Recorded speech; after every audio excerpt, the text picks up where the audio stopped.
Thank you, Elaine, and I'm so excited to be here with Pamela and Brenda. This has just been a fascinating discussion, and I've learned so much. And hearing your discussions, I realize how much we're all really building, on each other's work. So I thought I would actually just take a little bit of a moment and talk. So Mina's List is an organization I founded actually just about a year and 2 weeks ago, um, and the goal is that to really empower women's political leadership globally. But I want to talk about how it came to be because I think that as both that Elaine has referenced earlier, it really came from the women on the ground, and that's kind of where I want to focus my conversation. So as some in this group know, really my career for the past 5, 6 years has been in the women, peace, and security field, and on the role of women's leadership in conflict resolution and peace building. But through that work, I had this really fantastic opportunity to, I was tasked to build a coalition of women political leaders from the US, Afghanistan, Pakistan, in the Mina region, who would collectively come up with a collective advocacy agenda on the women, peace, and security agenda. So both at an international level as well as taking it back into their own countries. And as I continued to work with these women and hear their stories and hear what they were doing in their own countries, I started to think that's actually what we really need. We need more women like that in our national governments globally. And I'll share one particular story because it was really from this story that Mina's List was launched. So the Honorable Shinkai Carol, she's on Mina's List Advisory Board, but she's been a parliamentarian in Afghanistan since 2005. And the bulk of her, almost the majority of her work has been in conflict prevention and promotion of women's rights. And she's done this really strategically and smartly. Everything from introducing gender budgets to getting on the Foreign Affairs Committee. But during our work together, there was at one point she told the story, and it was regarding when a Shiite personal status law, so a family law, got introduced into the parliament in 2009. She ended up being the only parliamentarian to oppose this law, and it would essentially, completely strip the rights of Shiite women in Afghanistan, and they make up about 30% of the population, so it's a significant amount. However, much of the leadership is not of that same ethnic group. So it came in, it went under the radar, it got passed, and Karzai signed it. And now, just putting this in the context, I think that Pamela mentioned quotas. Afghanistan has a 27% women's, 25%. They have 27% women in parliament. So it's not that she was the only woman; she was the only one to oppose this law.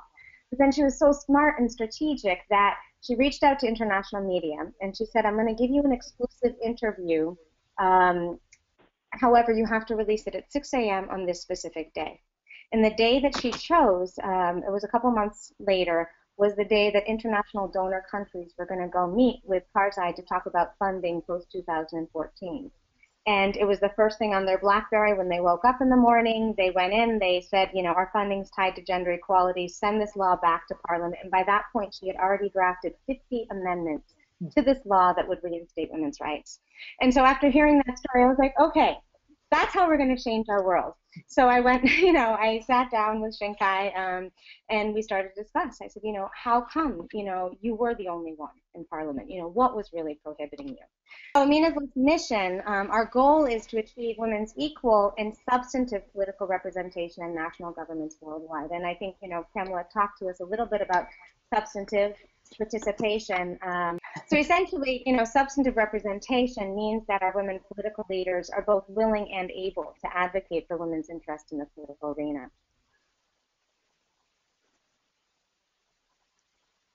As we generally know, this is a global issue. And in 2011, the UN General Assembly put forth a resolution on women's political participation that's saying that women in every part of the world are continuing to be largely marginalized from the political sphere as a result of discriminatory laws, unequal social and economic access, healthcare, low levels of education.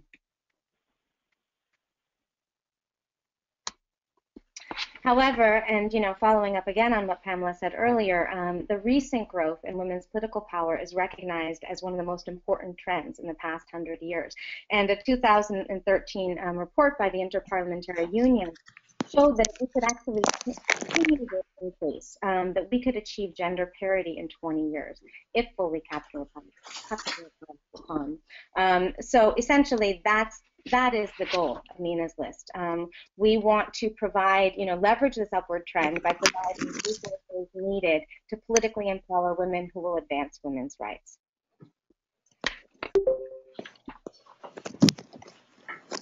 And what's our strategy? And again, I think that this is neat. As some of you know, my background has been almost entirely in the grassroots. And if you had asked me a year ago, or 2 years ago, would I be working, to help women get elected to national government, I would say, no, I'm a grassroots girl. I don't do that.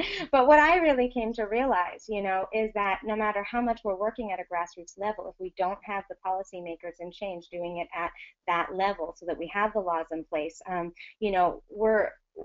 we're not going to be able to get anywhere. So we really need both the grassroots and the grass tops, right? So grass tops are policy leaders that will reflect the initiatives of the grassroots.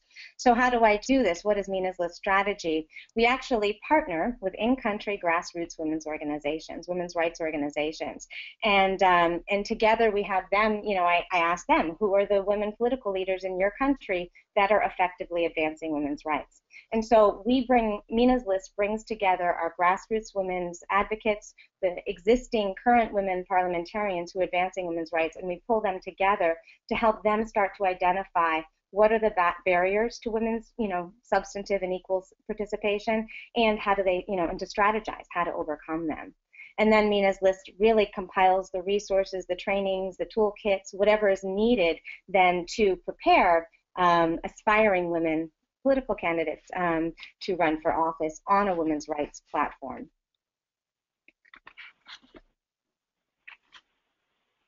So I just wanted to reflect a little bit. I'm sure that my two colleagues will have more to offer on this, but just some general stats around when women are politically represented. What are some of the impacts? So generally, more laws are introduced that advance women's rights. In Argentina, despite representing only 14% of the deputies, female MPs introduced 78% of the bills related to women's rights.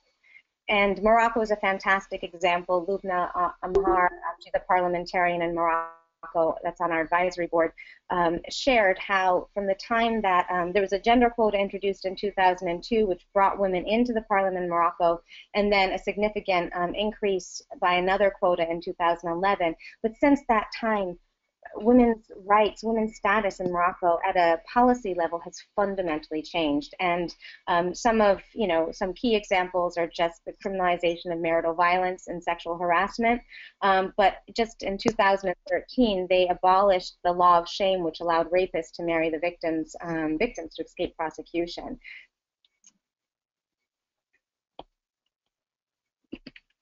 And this is cross-cultural, cross-country, places as diverse as Timor-Leste, Croatia, Morocco, Rwanda. An increase in female lawmakers has led to an increase in anti-discrimination, domestic violence, family codes, child support and protection laws, really to advance the status of women. However, I think that we know that the presence of women in government isn't just about securing equal rights of women, and I think that Brenda referred to, this is a democracy, right? So it's really about the nature of governance itself, and research has increasingly shown that when women are empowered as political leaders, countries experience higher standards in living, better infrastructure, health, water, and development, and education. Data collected from 19 countries found that an increase in women legislators found a total increase in educational expenditure. And that, countries experience less corruption, greater cooperation across ethnic lines, and more sustainable peace.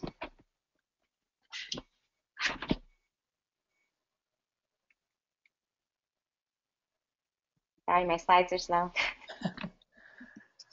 Okay, so what is Mina's, Mina's List pilot program?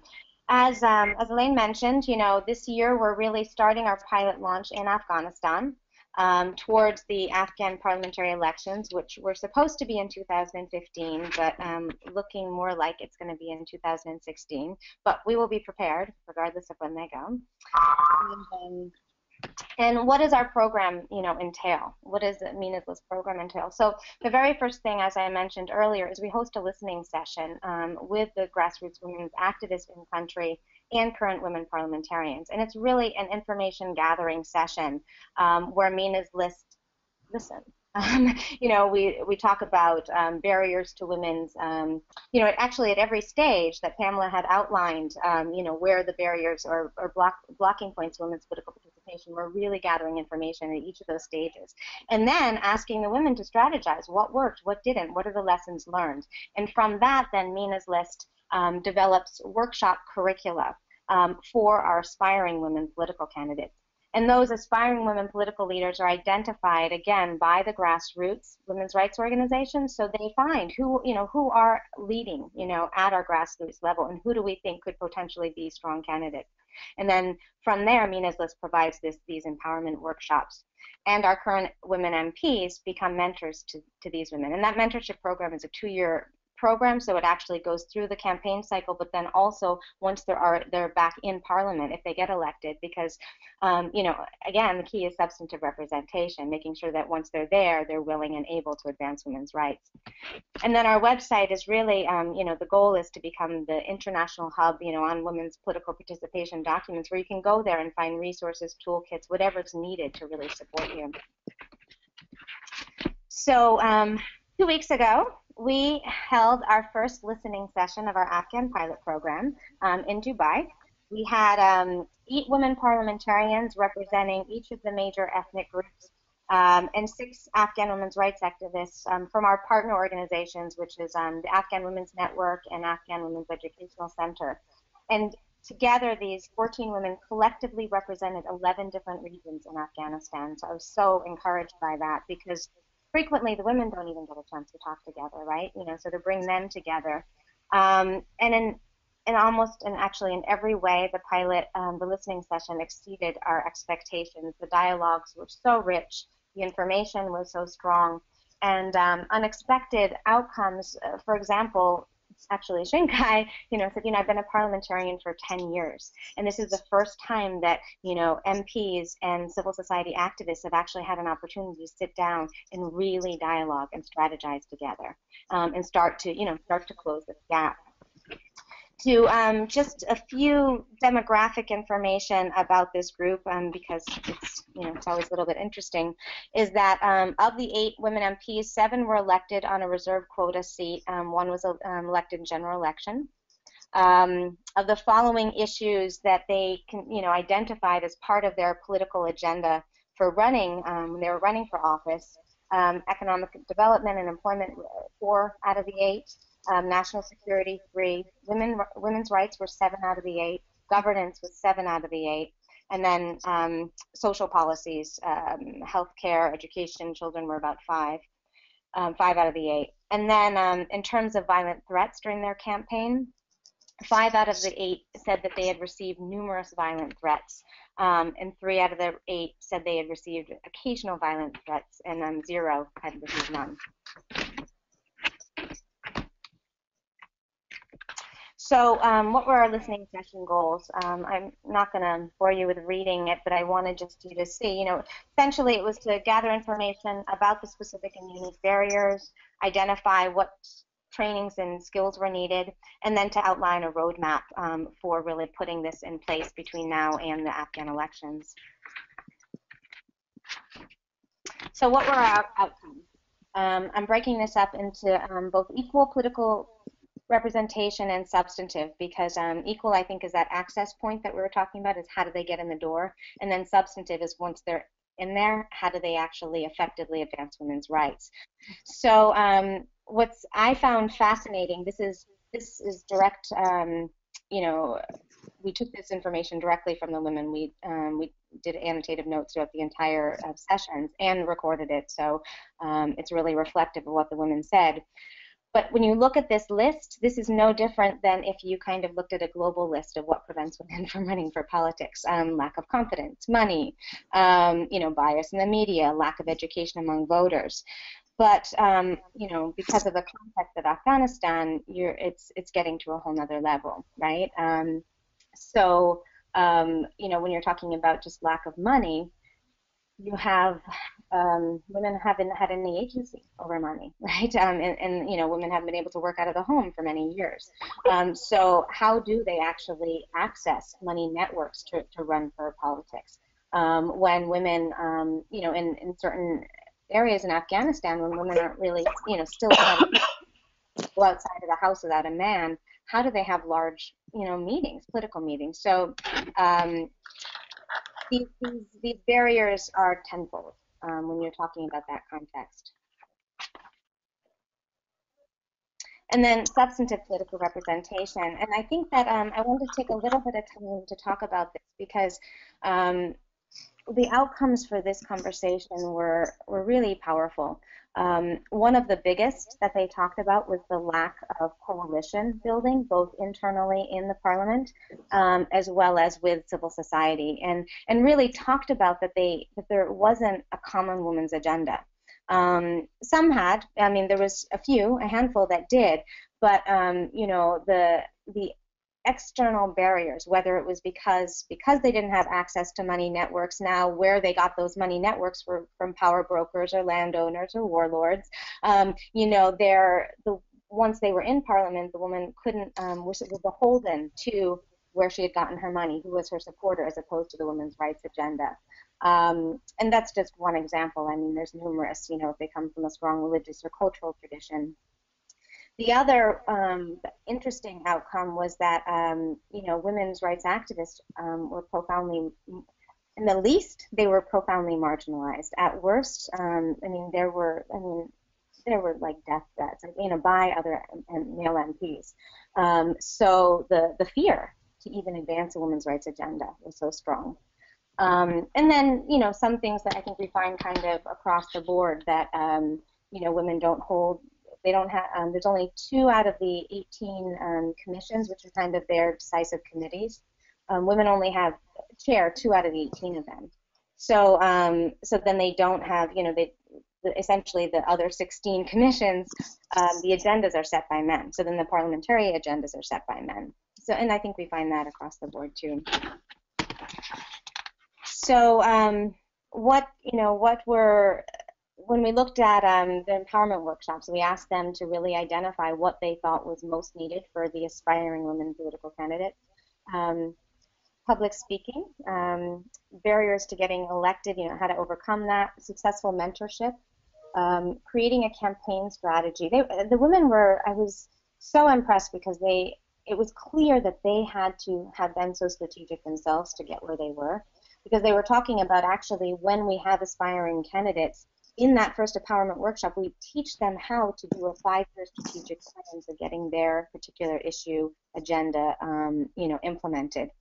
Voter outreach, and then women's rights, women's rights laws and conventions, and that was another real strong message that they said, a lot of women think they know what women's rights are, or what the Constitution, Afghan Constitution says about women's rights, or even our international treaties, but they really don't. And so that was education on that piece was really critical. So for our Afghan pilot roadmap, just kind of upcoming, we had a strategic planning meeting with our partners over Skype just actually 2 days ago. And what they will then now do is our 2 partner organizations are going to have a Kabul-based meeting with the MPs. Everybody that was at the listening session, now they're going to have another follow-up debrief meeting in Afghanistan, and they're actually going to create a unified guidelines, clear, transparent guidelines on how to select the women candidate, the aspiring women candidates regionally, ethnically. Are they referred by the existing MPs? Are they coming from provincial council? But they're going to set those guidelines in Afghanistan, and then they will then recommend them to Mina's list. Meanwhile, Mina's List takes our listening session notes and begins to build our empowerment workshops and curriculums. The goal will be to hold those in November of 2015, and assuming that the elections will probably be around next spring, and then so that gives really 3 months for the aspiring women candidates to start to implement that training and start their campaigning. The other really strong piece that was so exciting that came out was that the women MPs were so strong about being mentors. And there was actually one MP that, said, well, let's be real. If I'm campaigning against, an aspiring candidate in my own, district, I'm not, I'll be nice to her, but I'm not going to really support her. And the other 7 MPs were just like, you can't do that. There's no way any of us are going to get anywhere if we don't, start to really support each other and come together collectively. So there was a real strong emphasis, and to be very frank, we now are coming back, Mina's List is coming back and redrafting our entire mentorship program because they outlined so much that they thought needed to be included in it. So lastly, I guess I just really, I don't even know what to say. This is when Mina's List idea was first kind of formulated. Like I said, when we were in Dubai for the listening session, I got a Twitter, congratulations from Twitter. It was our 1-year anniversary. And it was extraordinary to me that this idea that had really just formulated out of hearing Shinkai speak and a few other women MPs was now at this level of implementation. But the reason I think that it's gotten to this level is because it is the time. People really get it. I rarely have to explain the purpose of Mina's List because people understand that it's time. It's time for us to really empower women in political decision-making roles. So thank you so much, and I look forward to your questions.